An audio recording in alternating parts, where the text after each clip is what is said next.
Bismillahirrahmanirrahim. Alhamdulillahi Rabbil Alamin.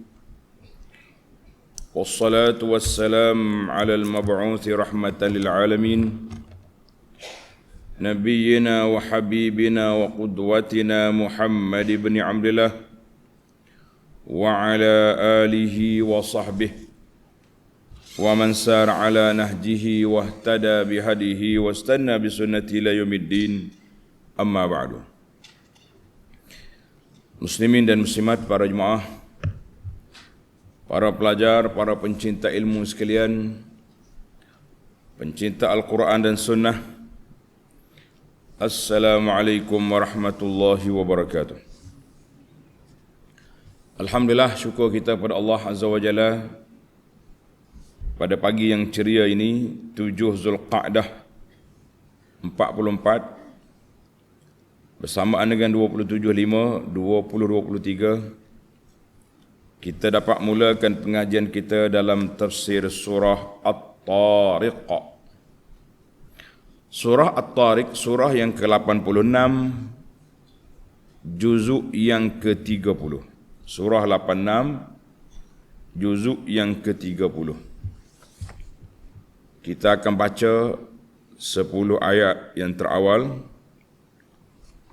Kemudian kita balik kepada muqaddimah intisari kandungan surah dan juga dia panggil mawdu'atis surah.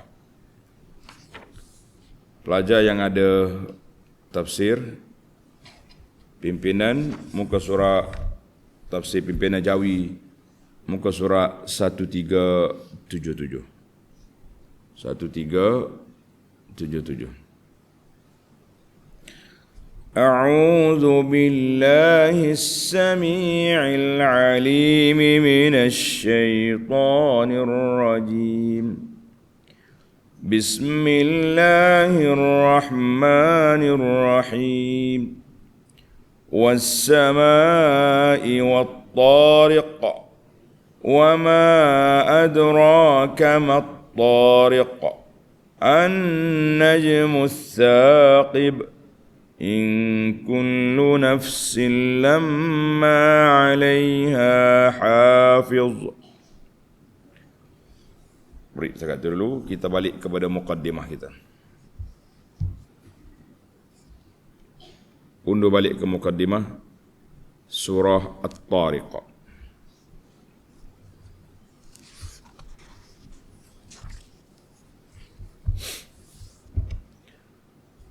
Surah At-Tariq, surah ini diturunkan di Makkah. Itu dia panggil surah Makkiyatun. Makkiyatun, diturunkan di Makkah. Naqal al-ijma'a ala zalika ghairu wahidin minal mufassirin. Ramai ulama tafsir mengatakan ijma', sepakat para ulama surah ini Makkiyah, mana diturunkan di Makkah. Mengandungi 17 ayat. Dinamakan, dia panggil Asma'us Surah. Apakah nama surah ini? Dinamakan surah At-Tariq. At-Tariq, makna Tariq, iaitulah bintang yang menembus sinaran cahayanya. Bintang. At-Tariq dengan mana An-Najm. Kaukab, Najm. Tengok dalam kitab terjemahan tulis benteng, bukan benteng, bintang. Buat dia punya ya bawah tu, bintang. Mana dia At-Tariq?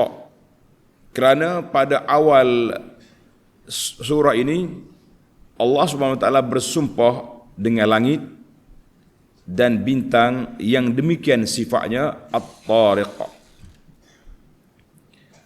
bahawa tiada sesuatu diri jiwa pun melainkan ada malaikat yang menjaga keadaannya serta menyimpan peringatan mengenai segala bawaan dan amalannya. Itu satu nama. Ada juga Summiyat Aidan, tulis nama yang kedua, As-sama'i wat-tariq. Nama yang pertama tadi ringkas At-Tariq. Nama yang kedua ni As-sama'i wat-tariq. Sebagaimana dalam hadis Jabir radhiyallahu anhu yang kita dah baca dalam siri yang lepas. Qala, kata Jabir bin Samurah, inna Rasulullah sallallahu alaihi wasallam kana yaqra'u fi az-zuhri wal 'asri bi as-sama'i wat-tariq. Nabi baca zuhur dengan asar. Was-sama'i zatil buruj wa nahwihima minas suwar, dan seumpamanya. Maknanya zuhur dengan asar ni pendek lah, satu lebih kurang dekat dengan satu muka Quran. Itu kalau Nabi baca. Dia panjangnya subuh, malam baru panjang. Tengah hari tak ingat panjang, muka senyap. Tak bunyi, baca panjang pun orang belakang tak tahu apa. Tak dengar juga. Cuma orang dekat Nabi tu dengar lah bunyi Nabi baca tu. Was-sama'i wat-tariq. Intisari kandungannya menerangkan bahawa manusia sentiasa dijaga dan diawasi oleh malaikat yang ditugaskan mencatat segala amalnya yang baik dan yang buruk. Setelah mengetahui hakikat yang demikian, maka wajiblah atas tiap-tiap seorang memikirkan asal kejadiannya dan kekuasaan yang menciptakannya serta faedahnya catatan malaikat itu. Apa faedahnya malaikat tulis? Banyak faedah. Kerana semuanya itu akan menambahkan imannya dan mendorongnya mengerjakan suruhan Allah serta menjauhi larangannya. Sebab kita tahu kita ni malaikat ada tulis. Kenapa kita mau buat yang Allah larang?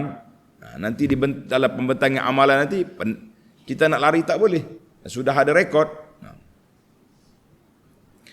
Kemudian diterangkan tentang hari akhirat yang padanya didedahkan segala yang terpendam. Yauma tublas sarair. Segala yang terpendam di hati dari i'tiqad kepercayaan, niat dan lain-lainnya. Hak zahir ni kita nampak. Hak dalam hati pun dicatat oleh malaikat. Pada hari itu tidak ada bagi manusia sebarang kekuatan untuk membela diri dan tidak ada penolong yang dapat memberikan pertolongan. Surah ini diakhiri dengan menegaskan sesungguhnya keterangan Al-Quran adalah kata-kata pemutus yang benar dan bahawa tiap-tiap rancangan jahat yang dilakukan oleh kaum kafir yang menentang Nabi Muhammad sallallahu alaihi wasallam, maka Allah tetap membalasnya dan menggagalkannya. Oleh itu, janganlah engkau hendakkan segera kebinasaan orang kafir itu, berilah tempoh pada mereka sedikit masa. Jadi kalau kita tengok kafir jahat, sabarlah. Satu masa nanti akan ada bila sampai masanya, mereka akan dibinasakan oleh Allah Azza wa Jalla. Tamat muqaddimah pimpinan. Kita pergi kepada muqaddimah al-muharrar. Maqasidus surah, objektif surah ini apa? Min ahammi maqasidis surah iqamatul adillah ala qudratillah. Nak menegakkan dalil yang menunjukkan kuasa Allah wa isbatu anna hadzal Quran min indihi subhanahu, dan menetapkan bahawa Al-Quran itu datang daripada Allah Azza wa Jalla. Al-Quran itu mari daripada mana? Mari daripada Allah Azza wa Jalla. Wa annal aqibata lil muttaqin, akhir kesudahan bagi orang yang bertakwa mendapat kemenangan. Maudu'atis surah, ada 4 isu yang dibincangkan dalam surah ini. Yang pertama, al-qasamu ala anna kulla nafsin 'alaiha hafazah minal malaikah. Bahawa Allah Ta'ala bersumpah setiap manusia ni ada malaikat yang menjaga. Jaga apa? Jaga kita daripada benda-benda yang tak baik. Malaikat jaga kita daripada mencatatkan amalan. Semua tu kerja malaikat. Thaniyan, yang kedua, iqamatul adillah ala anna Allah Ta'ala qadirun ala al-ba'thi. Nak menegakkan dalil bahawa Allah SWT berkuasa untuk nak bangkitkan semula, hidup balik manusia yang sudah mati. Salisan, yang ketiga, at-tanwih bi sya'nil Quran. Nak menyatakan kedudukan Al-Quran yang tinggi, wasirqi, benarnya apa yang disebut dalam Quran ini, manusia akan dibangkit semula, dan menetapkan bahawa Al-Quran itu datangnya dari Allah Azza wa Jalla. Rabi'an, yang keempat, tahdidul musyrikin, memberi amaran kepada puak-puak kafir, siapa dia lawan dia akan binasa. Wa tathbitun Nabi sallallahu alaihi wasallam, dan memperkukuhkan keyakinan Nabi sallallahu alaihi wasallam bahawa kemenangan itu akan berpihak kepada umat Islam. Munasabatul ayah. Apakah munasabah ayat ini? Munasabah ayat ini, surah ini dengan surah sebelumnya ada dua sudut. Yang pertama, ibtida'us surataini. Permulaan surah kita ni, surah apa ni? Surah Al-Buruj dan surah yang kita baca ini, Allah Ta'ala bersumpah dengan langit, sebagaimana surah Al-Insyiqaq dan Al-Infitar. Mana empat surah ni Tuhan sebut dengan langit, bersumpah dengan langit. Yang kedua, at-tasyabuh fil kalam. Isi kandungan konten dia ni dekat-dekat. Semuanya berbincang tentang al-ba'thi, dibangkit semula, wal ma'ad, dan manusia akan kembali bertemu dengan Allah Azza wa Jalla. Dan juga menyebut tentang sifat Al-Quran untuk nak menolak tuduhan jahat puak-puak kafir yang mendustakan Quran dan tidak percaya kepada bangkit semula. Dalam surah Al-Buruj, Allah kata, innahu huwa yubdi'u wa yu'id. Allah Ta'ala yang menciptakan manusia awal dulu, dan dia kembalikan semula setelah dia mati, hidup balik. Dalam surah ini Allah kata, innahu ala raj'ihi laqadir. Sesungguhnya Allah Ta'ala untuk nak kembalikan semula manusia itu sangat berkuasa. Dalam surah Al-Buruj Allah kata, bal huwa Qur'anun majidun fi lauhin mahfuz. Al-Quran yang mulia itu tersimpan di lauhil mahfuz. Dalam surah ini Allah kata apa? Innahu laqaulun faslun. Innahu laqaulun faslun, bahawa ia itulah satu perkataan yang memutuskan. Maknanya tak ada, Quran ini sebagai pemutus. Tak ada siapa boleh lawan dia kecuali orang itu akan tewas. Tidak siapa yang mendustakannya kecuali akan dibinasakan oleh Allah Azza wa Jalla. Adapun fadailus surah, kelebihan surah ini seperti yang telah kita baca tadi, hadis Jabir bin Samurah bahawa Nabi sallallahu alaihi wasallam sentiasa baca surah ini dalam salat zuhur dan asar, as-sama'i wat-tariq, was-sama'i zatil buruj, dan juga seumpamanya. Mana panjangnya lebih kurang itu. Hadzal hadis akhrajahu Abu Dawud wa Ahmadu wal lafzu lahuma wa Tirmizi wa Nasa'i, wa hadzal hadis hasanahu jam'un minal muhaqqiqin. Alhamdulillah. Baik, tamatlah muqaddimah. Kita pergi kepada perbincangan ayat.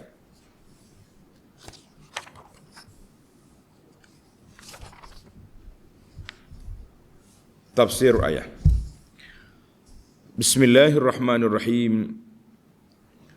Was-samaa'i wat-tariq. Demi langit dan at-tariq. Apa dia at-tariq itu? Tunggu, dia ada huraian kat bawah. Ai uqsimu bis-sama'. Allah Ta'ala bersumpah dengan langit. Ini kita kata ada 4 surah. Allah Ta'ala bersumpah dengan langit. Wa uqsimu bit-tariq alladhi yazharu laylan. Allah Ta'ala bersumpah juga dengan bintang At-Tariq yang muncul pada waktu malam. Allah tanya, ayat yang kedua, wa ma adraka mat-tariq. Dan apa jalannya engkau dapat tahu apa dia At-Tariq itu? Apa dia At-Tariq ni, bintang apa? Ai wa ma a'lamaka ya Muhammadu. Apa yang jalan yang engkau boleh tahu ya Muhammad sallallahu alaihi wasallam? At-Tariq alladhi azamtu bil qasami bihi. Bintang yang aku bersumpah dengan dia ni, mu tahu apa dia? Maka Allah jawab, An-najmus saqib.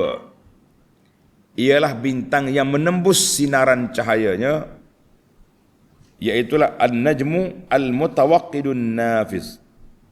Cahaya dia tembus. Dia kata cahaya dia tembus. Kata di ulama tafsir, al-mudhi'u al-munir, yang bercahaya, yang bersinar, alladhi yatawaqqadu diya'hu wa yatawahhaj. Cahaya dia tu bersinar. Jadi dia kata ka'annahu yasqubu zalam. Gelap tu dia tembus, gelap tu cahaya dia nampak. Mana kalau orang hok pergi perhati ke bintang ni, dia akan nampak. As-saqib. Nampak bintang dia tu. Kata di Al-Farra, seorang ulama lughah ni kata, As-saqib itu iaitulah bintang yang dikenali dengan nama Zuhal. Salah satu daripada bintang nama dia Zuhal. As-saqib juga alladhi qad irtafa'a 'ala nujum, tinggi dia punya daripada bintang-bintang yang lain. Kata di Atha, as-saqib, bintang ini alladhi turma bihi syayatin. Dengan bintang ini dilontarnya syaitan. Panjanglah perbahasan tentang bintang ni. Kalau kita masuk sini kita pun tak tahu ke mana. Hidup bahas tentang bintang tu bintang ni. Yang pentingnya Allah Ta'ala bersumpah dengan bintang At-Tariq. Apa dia At-Tariq? An-Najmus Saqib. Apa yang Allah Ta'ala nak bersumpah dalam ayat ini? Ini yang kita nak di sini. Bak falak tu kita pergi belajar ilmu falak. In kullu nafsin lamma 'alaiha hafiz.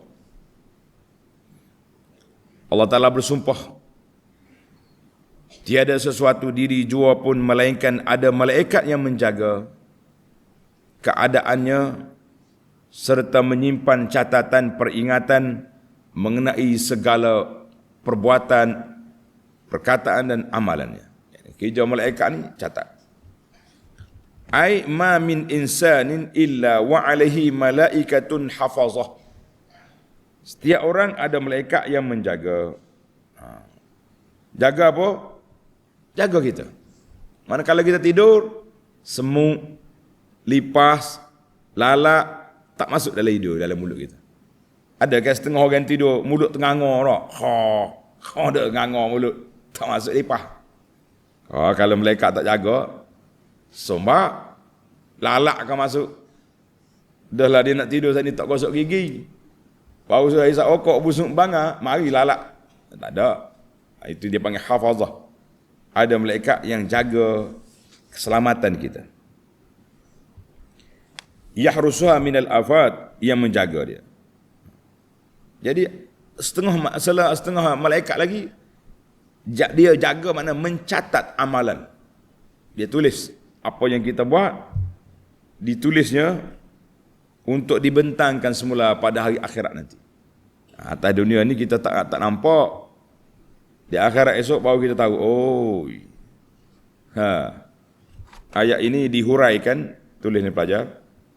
Ayat kita ni dihuraikan dengan ayat surah Al-Infitar ayat 10 hingga ayat 12. Wa inna 'alaikum lahafizin kiraman katibin ya'lamuna ma taf'alun. Allah Ta'ala letak atas kita ni hafizin, malaikat yang jaga. Kiraman katibin, penulis yang mulia, yang duduk sebelah kanan tulis yang baik, sebelah kiri tulis tak baik. Ya'lamuna ma taf'alun. Ingat dalam sini lepas kita ada bincang, Allah tak kata yaktubuna ma taf'alun, tak, ya'lamuna ma taf'alun. Dia tahu apa yang kamu buat. Dia akan catat untuk kes-kes pendakwaan. Hak tak ada dakwa, tengok dalam surah Al-Fitar dulu, dia kata dia tak tulis. Sebab benda tu tak ada kepentingan.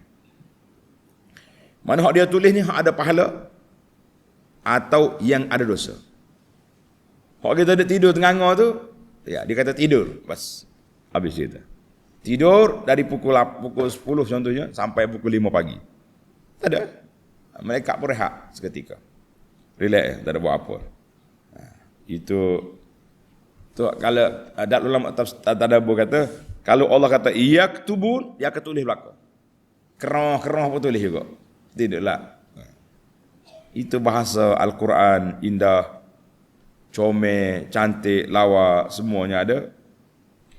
Baik, sekarang ni kita pergi kepada Allah Ta'ala bersumpah dengan bintang, dengan langit dan bintang, nak menyatakan bahawa kamu ada malaikat yang menjaga. Setiap kamu ada malaikat yang menjaga. Kita pergi kepada hujah-hujah, nak menegakkan hujah bahawa kita ni makhluk yang diciptakan oleh Allah Azza wa Jalla, penuh dengan kelemahan dan kekurangan, namun kita yang buat tak sedar, buat tak khabar, kita ni ada masalah. Tengok ayat 5.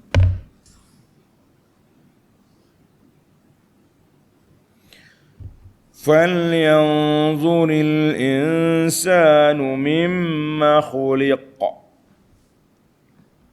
Setelah mengetahui yang demikian, mengetahui dah malaikat ada duk jaga, maka hendaklah manusia memikirkan dari apa ia diciptakan.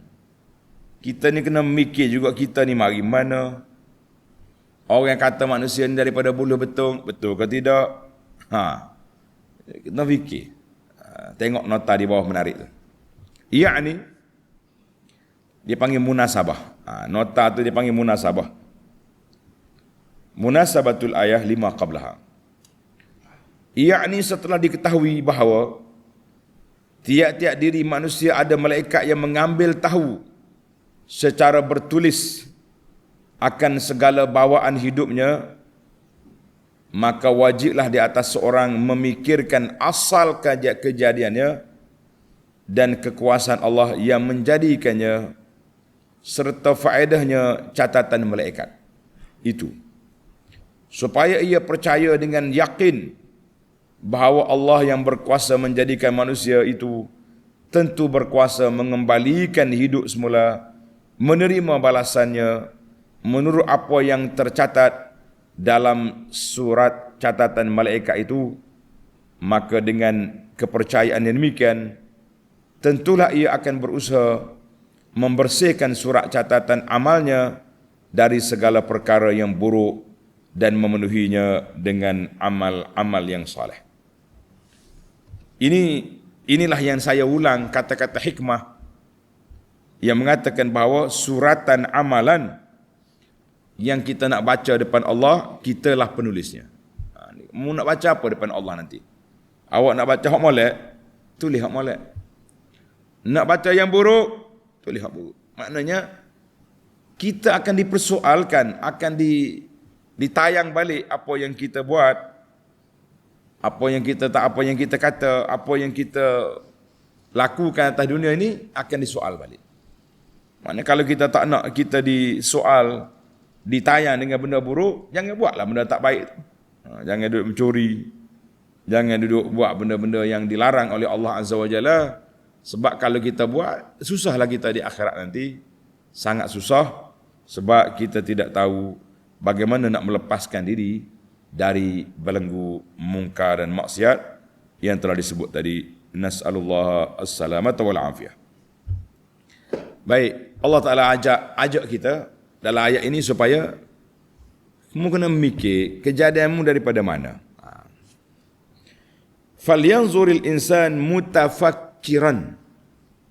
Kita tengok, kita berfikir min ayyi syai'in khalaqahu rabbu. Allah Ta'ala cipta kita daripada apa?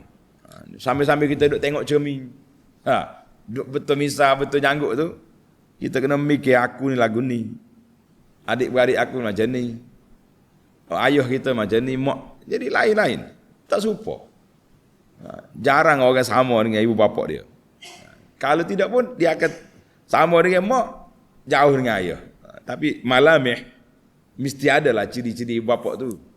Cuma mungkin rupa ayah, warna mak ada juga. Rupa mak, warna ayah. Allah Ta'ala Maha kata, tidak kata dia ni macam acuan sarang.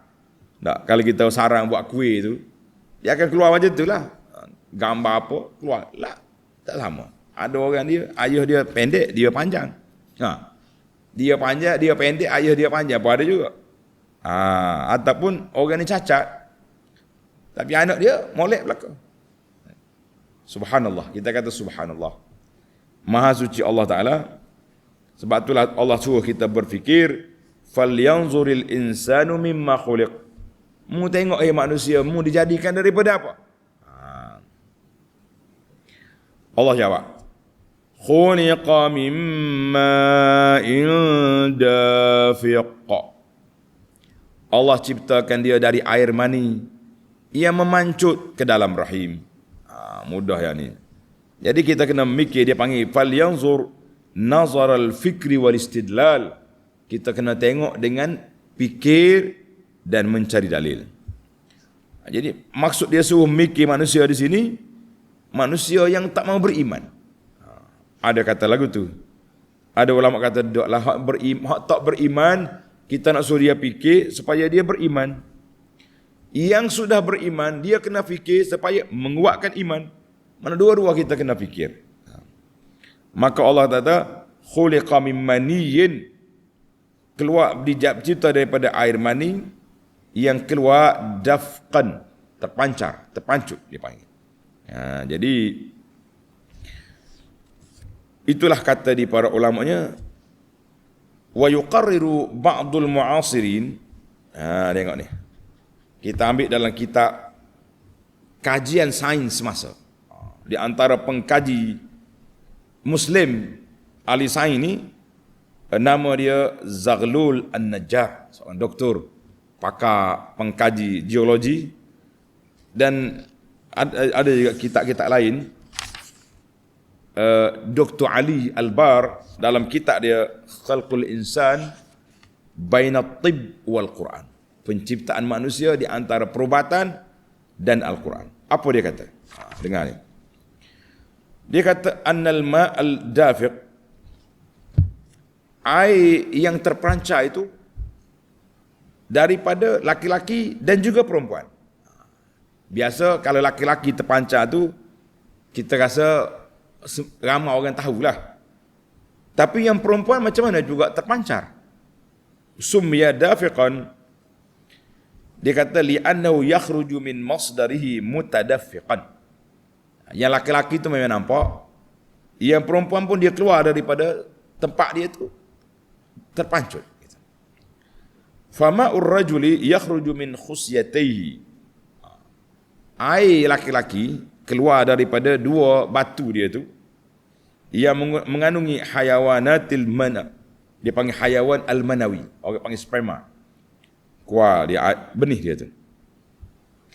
Wa ma'ul mar'ati awal ma'ul muhitu bil buwaidah fi dakhili, maknanya air perempuan yang keluar dia punya buwaidah. Apa nama terjemahan dia ni? Yang betulnya keluar dia punya benih dia tu, maka di situlah dia akan bertemu dan bercantum di dalam rahim perempuan. Panjang dia ceritalah. Maka itu dipanggil ma' ad-dafiq, air yang keluar daripada dua-dua, laki-laki dan perempuan. Dafiq dua-dua. Cuma yang ni laki-laki cara dia, yang perempuan cara dia.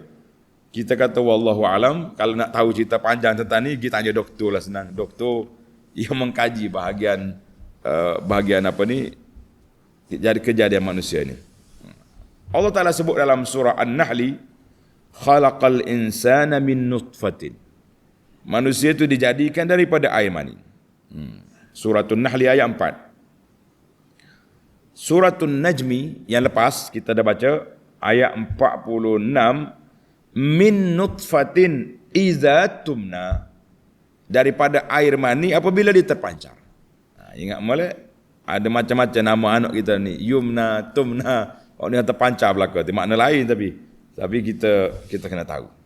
Di manakah sumber tempat keluarnya air mani itu, asalnya mari dari mana? Dia memang keluar dari rahim dan zakat itu, tapi di manakah tempat proses dia?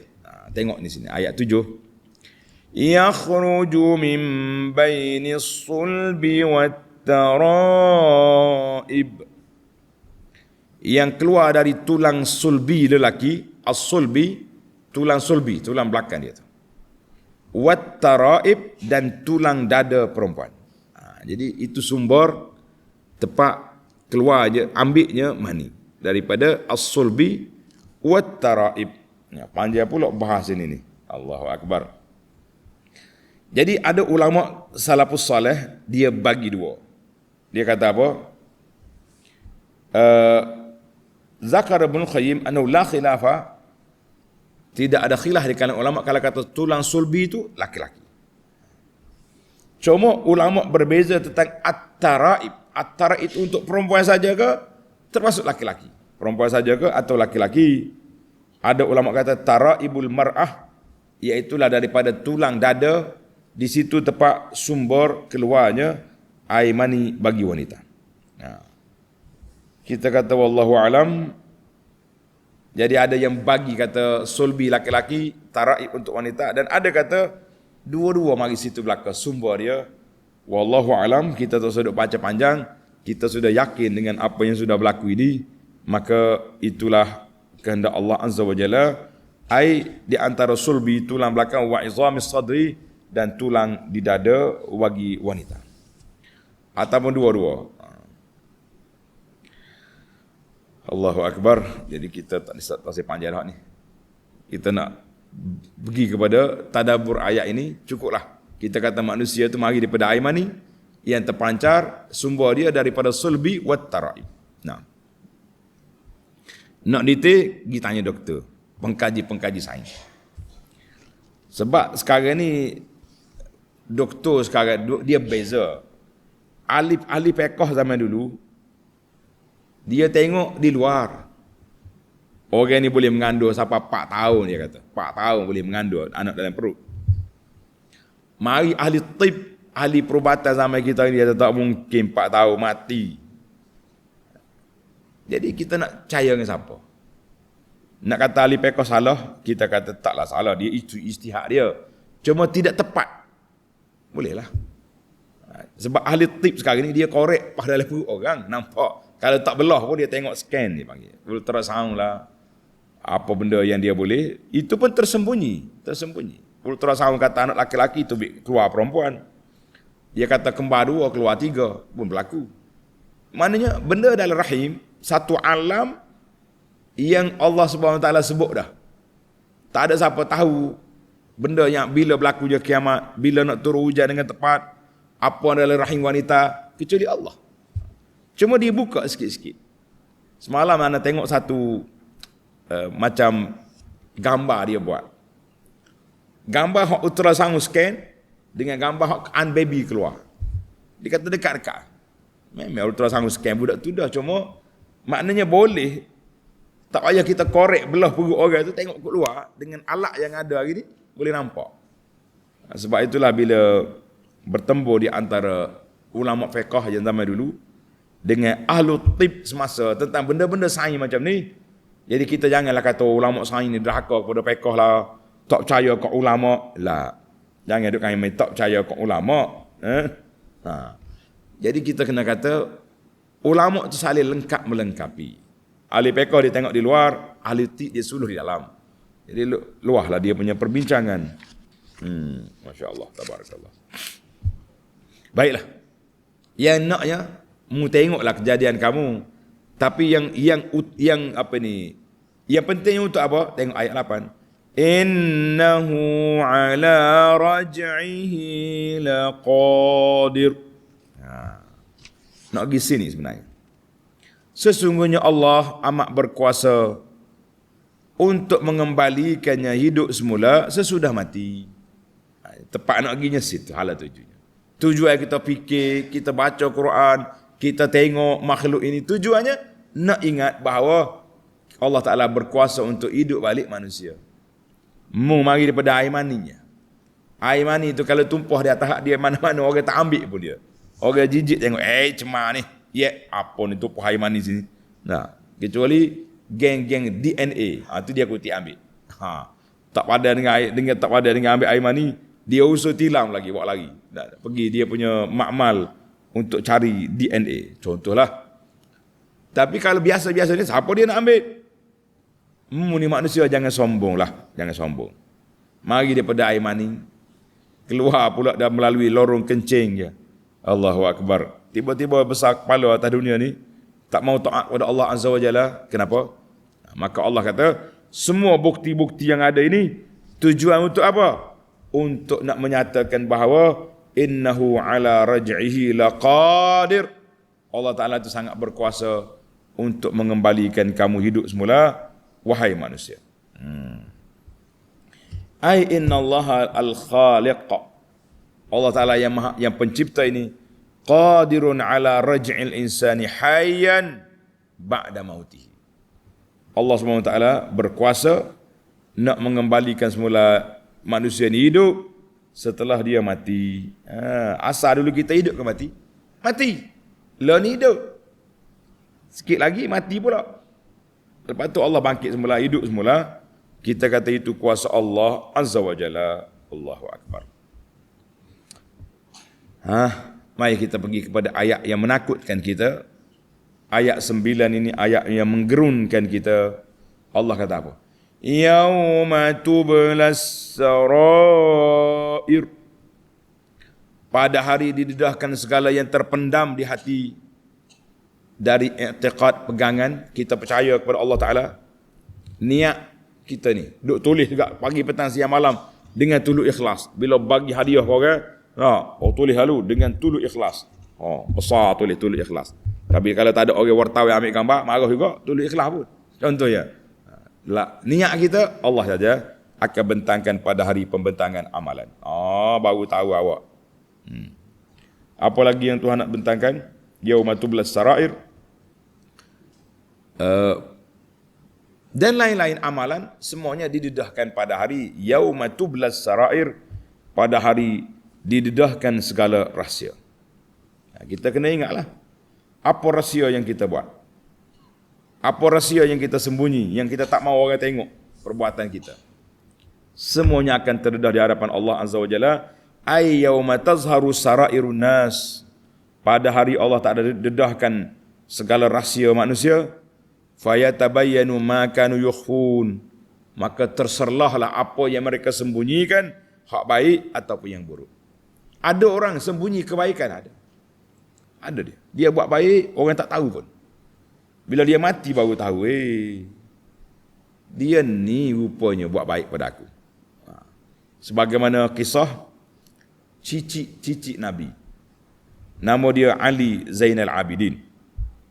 Tulis nama seorang tokoh yang kita kata ikon ikhlas dalam kerja charity NGO. Malam-malam dia pikul makanan pergi letak di tangga rumah orang miskin. Tak. Si miskin ni pun cerdik dia tu. Tak mikir nak mengintai. Siapa bagi makan di rumah aku ni? Patut dia tunggu tengah mak dalam gelap.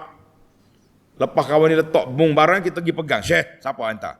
Man hantar? Tak tanya. Bila tahu? Selepas dia mati. Lepas dia mati seminggu, kedengaranlah beberapa buah rumah di Madinah kelaparan, tak ada makanan. Baru orang tahu, dia duk pikul barang-barang malam-malam hantar rumah orang itu cicit Nabi Sayyidina Ali Zainal Abidin radhiyallahu anhu wa an jami'i alil bait wa an jami'is sahabah, dia pikir. Orang tak tahu. Barulah pemandi mayat. Oh, dia kata patut pun. Atas bau dia ni keras. Orang kata kutu bau dia ni. Bekas dia memikul barang. Tuai comel. Cucu Nabi. Orang lawa. Tak ada orang tahu dia buat. Tengok. Yaumatu belas sarair. Biarlah rahsia yang kita buat kebaikan ini. Biar manusia tak tahu. Tapi di akhirat esok akan didedahkan oleh Allah Azza wa Jalla. Itu yang kita nak. Yang kita bimbang hari ini. Semua manusia tahu kita buat kebaikan. Kecuali niat kita tidak diiktiraf oleh Allah Azza wa Jalla. Itu yang kita takut. Ini yang kita bimbang. Nas'alullaha al-afwa wal-afiyah. Pada hari didedahkan segala rahsia. Ataupun keburukan yang kita buat atas dunia ini. Juga akan didedahkan. Na'udzubillah. Ini lagi menakutkan kita. Maka setiap pendedahan itu akan menerima balasan-balasannya yang baik, yang buruk. Allahu Akbar. Dalam surah Yunus, tulis awal. Dalam surah Yunus ayat 30, Allah kata, hunalika tablu kullu nafsin ma aslafat. Ma aslafat. Pada hari akhir esok, terdedahlah semua dalam jiwa manusia apa yang mereka telah buat waktu di dunia dulu. Allahu Akbar. Baik. Maknanya pada hari itu hari yang cukup berbahaya. Semua kita akan didedahkan dengan apa yang kita buat di atas dunia dulu. Ayat yang ke-10. فَمَا لَهُ مِنْ قُوَّةٍ وَلَا نَاصِرٍ. Maka pada saat itu tidak ada bagi manusia sebarang kekuatan untuk membela diri dan tidak ada penolong yang dapat memberikan pertolongan. Lamma kan imtina' fid dunya. Mana atas dunia ni pun kita tak nak tolong orang kalau kita tak ada kuasa. Tak ada kekuatan. Di akhirat esok Allah kata apa? Langsung kamu tidak ada kekuatan untuk menolak sebarang azab yang telah ditetapkan oleh Allah Azza wa Jalla kepada orang-orang yang berdosa, orang-orang yang jahat. La ilaha illallah. Orang yang beriman, alhamdulillah, dia menunggu rahmat Allah Ta'ala untuk masuk dalam syurga, dan banyaklah kedudukan-kedudukan istimewa yang Allah Ta'ala akan anugerahkan kepada mereka. Ya Allah, kita berdoa pada Allah SWT supaya Allah hidupkan kita di atas dunia dengan penuh keimanan, mati kita dengan husnul khatimah, masuk dalam kubur seluah mata memandang, keluar di hari akhirat esok, duduk di bawah bayangan teduh, dan kita dihisab dengan hisaban yasira, dan dibawa ke dalam syurga yang diradai oleh Allah Azza wa Jalla, sehingga dapat memandang kepada wajah Allah. Amin ya rabbal alamin. Baik, tamatlah kita ayat 1 hingga 10. Sekarang kita masuk ke al-fawaid, mencari 5 faedah. Faedah yang pertama, ayat was-sama'i wat-tariq. Wa ma adraka mat-tariq. Ayat ini iftitahus surah. Allah Ta'ala mula surah ini. Ada 4 surah semua yang Allah Ta'ala bersumpah dengan langit. Sebab apa? Bila dia bersumpah dengan benda yang besar, iaitulah bersumpah dengan langit dan juga bintang At-Tariq ini, iaitulah bintang yang besar, bintang yang begitu hebat, cahaya dia menembusi kawasan-kawasan, menunjukkan bahawa ini adalah makhluk Allah Ta'ala yang besar, yang perlu diberi perhatian. Allah nak bagi tahu kepada kita apa dia? Aku dah lantik malaikat penjaga kamu. Hati-hati kamu. Jangan ingat kamu relax gitu ya. Tak ada catatan amalan yang kamu boleh buat apa yang kamu suka. La. Maka di sini kata ulama tadabbur, tulis ni pelajaran. Dia kata qalla an taji'a suratun fil Quran. Jarang ada surah dalam Quran ini kecuali ada sebut langit. Allah Ta'ala akan sebut langit. Mu tengok langit. Allahu Akbar. Imma ikhbaran an izamiha. Sama ada Tuhan sebut langit itu nak suruh tengok besarnya langit, ataupun Allah bersumpah, tengok dalam sana, was-sama, bersumpah dengan langit, ataupun Allah seru makhluk ini supaya tengok pada langit. ataupun irsyad lil ibad. Allah Ta'ala bimbing manusia ini supaya tengok kepada alam besar, alam di atas ini, untuk mengetahui betapa besarnya pencipta kepada langit yang begitu besar. Masya Allah. Jadi inilah. Dan semua tujuan itu untuk apa? Untuk nak menyatakan bahawa Allah Ta'ala berkuasa menciptakan benda ni. Sudah pasti Allah berkuasa untuk mengembalikan manusia hidup semula selepas mereka mati. Jadi banyaklah bintang-bintang ni sebut kan? Maka kata ulama tadabbur, dia kata apa? Falam yuqsimillahu ta'ala fi kitabi bisyai'. Tidak ada benda yang Allah Ta'ala bersumpah dalam Quran lebih banyak daripada dia bersumpah dengan langit, dengan bintang, dengan matahari dan juga dengan qamar, dengan bulan. Itu dipanggil ilmu tadabbur. Jadi kita tengok, sebab benda tu benda besar. Semua orang tahu langit ada. Orang tahu matahari ada. Orang tahu qamar, bulan ada. Tiba-tiba tak percaya kepada pencipta. Ajaib. Ini. Itu yang pertama. Faedah yang kedua, fi qawlihi ta'ala was-sama'i wat-tariq. Demi langit dan bintang. Ulama tadabbur nak cuit kita. Benda ni dah berulang kali, tapi saya sebut juga sebab ada di sini. Bagaimana Allah Ta'ala bersumpah dengan makhluk? Sedangkan Nabi larang bersumpah dengan makhluk. Dalam hadis, Nabi kata apa? Man halafa bi ghairillahi faqad kafara au asyraka. Siapa dia bersumpah dengan lain daripada Allah, maka orang itu telah kufur ataupun syirik. Kufur atau syirik. Hadis ini rawahu Abu Dawud wa Tirmizi wal lafzu lahu wa sahahahu jam'un minal muhaqqiqin. Mana hadis sahih? Habis macam mana? Dalam hadis lain Nabi kata man kana halifan falyahlif billah atau liyasmut. Kalau nak bersumpah dengan nama Allah atau diam, jangan bersumpah. Maka Nabi tak benar kita bersumpah dengan lain daripada Allah. Dengan Nabi ke, demi malaikat ke, demi Kaabah ke, demi negara ke, demi apa saja tak boleh. Al-jawab, jawabnya pendek daripada soalan. Boleh awak jawab. Jawapan dia lebih pendek daripada soalan. Jawapan dianya, annallaha subhanahu wa ta'ala lahu an yuqsima bima sya' min khalqihi. Allah Ta'ala bebas dia nak bersumpah dengan apa benda pun, semua hak dia belaka. Dan bila Allah Ta'ala bersumpah dengan makhluk itu, menunjukkan kepada keagungan, besarnya kedudukan makhluk yang Allah Ta'ala jadikan sumpah itu. Tapi kita manusia, tangan duduk kata, aku ikut Tuhan ya, bersumpah. La. Manusia kena bersumpah hanya dengan nama Allah, dengan sifat-sifat Allah atau dengan asma' Allah al-husna, itu saja yang boleh sumpah. Jangan sumpah ikut kata orang. Baik, kita pergi kepada faedah yang ketiga.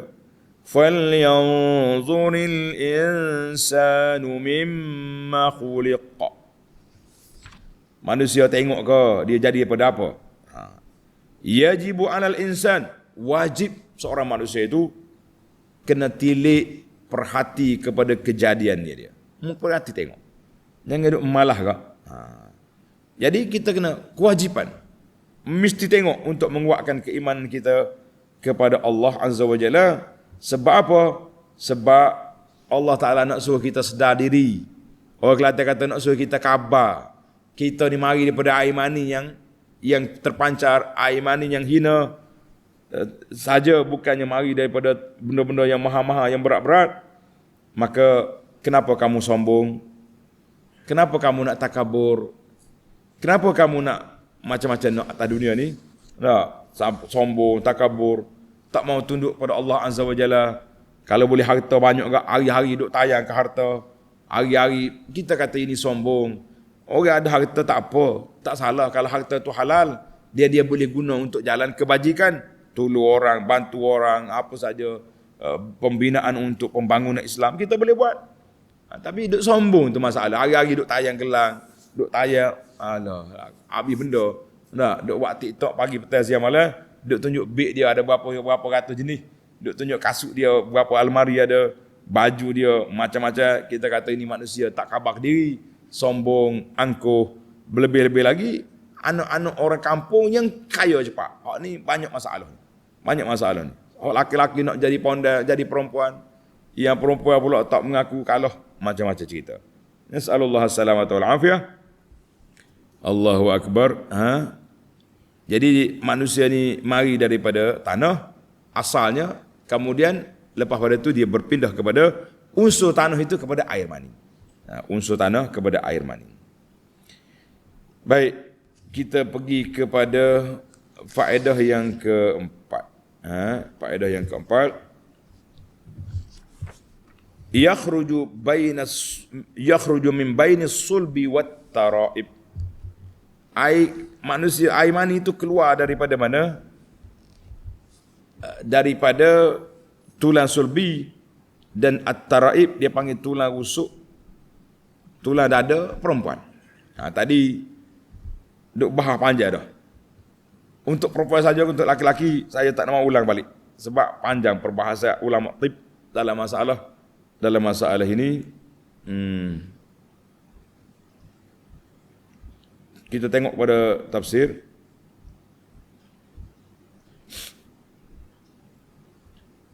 Dia kata annal janin, bahawa janin itu yukhlaqu min ma'ir rajuli wa ma'il mar'ati. Hak tetaknya nak jadi anak itu mesti bercampur di antara air mani ayah dengan mak. Dafiq dalam rahim itu sekarang ni ada pula, dia panggil apa ni? Ni orang hak tak dapat anak ni, nak anak ramai ni. Dia boleh pergi di hospital, dia keluar ambil air mani dia dengan isteri dia tu, dia boleh pilih. Bijak doktor ni. Nak laki-laki kau, nak perempuan, nak kembar kau, nak seorang. Lain mahal. Ada saya dengar kata orang buat ni sampai berapa? Sampai berpuluh ribu, 60, 80, mungkin sampai 100 ribu boleh. Nak ke anak. Orang-orang miskin-miskin ni, Masya Allah, tabarakallah. Tak ada duduk makan ubat lagi, beranak dah buat dia tu. Jadi orang kaya-kaya duduk cari doktor. Nak suruh boleh anak. Orang miskin cari makjun, cari ubat, nak tahan supaya tak ramai anak. Allahu Akbar. Maha kaya Tuhan. Beza. Kalau kita mikir ngotok kita, kaya lah patut ramai anaknya, dia piti banyak. Malah pula makcik tu nak beranaknya, nak berjanguknya kuat. Lebih berjanguk daripada beranak. Jangan marah dah makcik-makcik tu. Mak datang kita tu sabarlah. Cuma kita kena tengok tentang khilafan liman yaz'um. Jadi ada juga sebagai ahli falsafah kata air mani laki-laki saja, laki-laki tak. Dia mari daripada dua-dua. Nak dengar hadis. Hari ni hari ada masa ni kita cerita satu hadis yang panjang daripada Anas bin Malik radhiyallahu anhu. Dia kata anna Abdullah bin Salam ni dia mari jumpa Nabi. Dia ni pendeta Yahudi. Dia mari tanya. Dia kata inni sa'iluka an asya la ya'lamuha illa nabi. Dengar cerita. Abdullah bin Salam dia nak uji Nabi, dia nak masuk Islam dah, tapi dia nak tengok betul ke tidak Nabi sallallahu alaihi wasallam. Dia kata aku tanya mu ni, jawapan ni Nabi je boleh jawab. Orang lain tak sedut kelentung. Soalan yang pertama, ma awwalu asyratis sa'ah? Apakah awal-awal tanda kiamat? Soalan yang satu. Soalan yang kedua, wa ma awwalu ta'amin ya'kuluhu ahlul jannah? Apakah hidangan yang pertama yang dimakan oleh ahli syurga? Ni benda berat belaka ni. Kalau orang tak boleh reka ni, orang jual ubat tak boleh jawab ni. Soalan yang ketiga, wa ma balul waladi yanzi'u ila abihi? Kenapa anak kita tu sekali macam ayah rupa, warna, sekali macam mak? Apa sebab? Dengar jawapan. Qala, kata Nabi, akhbarani bihinna Jibril anifan. Soalanmu tadi Jibril mari jawab sekarang. Kata di Ibnu Salam, fazalika aduwul yahud. Jibril ni musuh kepada Yahudi. Macam mana mengambil pandangan dia? Nabi kata tak kira lah hak tu tahu. Yang pentingnya jawapan yang pertama. Di antara awal tanda kiamat, narun tahsyuruhum minal masyriq il maghrib. Api keluar dari timur dihalaunya orang ni ke barat. Mana halau nak pergi kumpul satu tempat. Satu. Jawapan yang kedua, wa awwalu ta'an ya'kuluhu ahlul jannah, makanan yang awal dimakan oleh ahli syurga, ziyadatu kabidi hut, hati ikan. Tak masyhur lah ni, tak ada lagi restoran hati ikan, restoran kepala ikan ada, restoran telur ikan ada, restoran hati ikan ada. Ada. Tak jumpa. Ini untuk ahli syurga. Atas dunia ni memakai kepala ikan, makan dengan apa ni? Dengan apa ni? Ikan bakar boleh. Hati ikan tak ada. Hak ni hak rahsia kita ni. Hak ni hari ni kita cek tengok. Dengar ni ibu bapa. Wa ammal waladu, kenapa anak serupa ayah serupa mak? Fa iza sabaqa ma'ur rajuli ma'al mar'ah. Apabila air lelaki tu keluar dulu, mendahului yang perempuan, maka anak dia jadi macam ayah. Warna dia ke, rupa dia ke, watak dia. Wa iza sabaqa ma'ul mar'ati ma'ar rajul, bila hak perempuan keluar dulu, maka anak dia jadi macam ibu. Sebab tu dia kata tadi, mimma indafiqin, air terpancar dua-dua. Laki-laki berpancar, perempuan pancar. Hadis ini rawahu akhrajahu al-Bukhari. Dan lain-lain kita kata ini cerita panjang Abdullah bin Salam. Alhamdulillah. Para jemaah sekalian, itu rahsia yang terjadi dalam hidup kita ini. Alhamdulillah. Yakhruju min bainis subi wat taraib. Dan yang kelima, yang terakhir, Allah kata, yauma tublas sarair innahu ala raj'ihi laqadir. Yauma tublas sarair, Allah Ta'ala kata, aku kuasa nak hidup balik manusia pada hari didedahkan segala rahsia. Allahu Akbar. Maka ayat ini Allah Ta'ala tak kata didedahkan amalan, tapi yauma tublas sarair, didedahkan rahsia. Leis, kenapa Allah guna perkataan rahsia, dia tak guna perkataan amalan? Sebabnya annal amal, amalan kita hak zahir ni, dia mari daripada batin. Batin ini dia kira sebagai generator. Ada dia, nyalalah lampu. Maknanya kalau hati tu baik, anggota lain baik juga. Ni orang duk curi, orang duk merokok, duk kata ni sebab hati dia busuk. Hati dia buruk, hati dia khianat, maka hak lain tu sambut tunjuk khianat. Faman kanat sariratuhu salihah, kalau hati dia baik, anggota dia lain hak baik. Jadi nampak kebaikan tu, muka dia ceria, comel. Kalau dia jenis bahasa jenis hati dia buruk, orang tengok muka dia pekeduk, tidak lawa, maka itulah yang dikatakan yauma tublas sarair, bila didedahkan segala rahsia, tak ada siapa boleh ingkar. Aku tak kata, tak salah. Malaikat catat semua niat-niat kita, apa yang kita nak selama ni. Itulah yang kita bimbang para jemaah sekalian.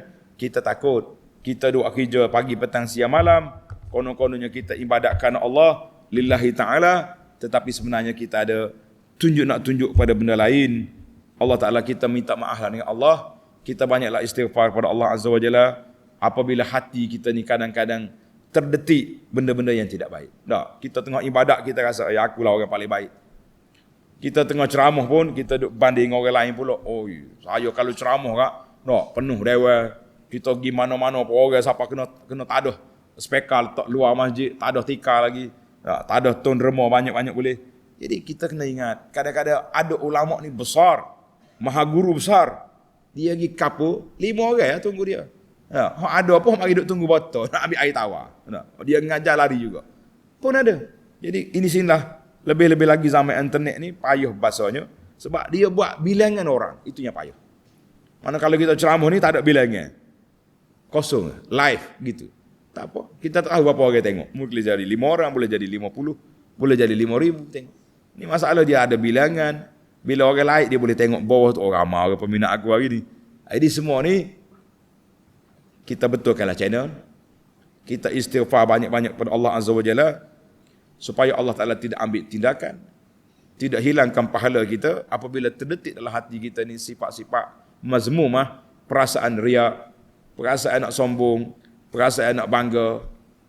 Astaghfirullahalazim, Rabbal Arsyil Azim. Kita minta dengan Allah yang maha perkasa, yang maha luah rahmatnya, supaya Allah maafkanlah ditikan hati yang tidak baik itu, supaya yaumatublas sarair, pada hari dedahkan segala rahsia, Allah tak dedahkan keburukan hati kita yang telah kita istighfar, yang telah kita taubat. Amin ya rabbal alamin. InsyaAllah tamatlah perbincangan kita 5 faedah. Kita akan sambung lagi dalam siri yang akan datang. Was-sama'i zatil, ayat 11 sehingga kepada ayat 17 ataupun ke akhir surah. InsyaAllah. Subhanakallahumma wa bihamdika asyhadu an la ilaha illa anta astaghfiruka wa atubu ilaik. Wa sallallahu ala nabiyyina Muhammadin wa ala alihi wa sahbihi ajma'in. Walhamdulillahi rabbil alamin. Wassalamualaikum warahmatullahi wabarakatuh.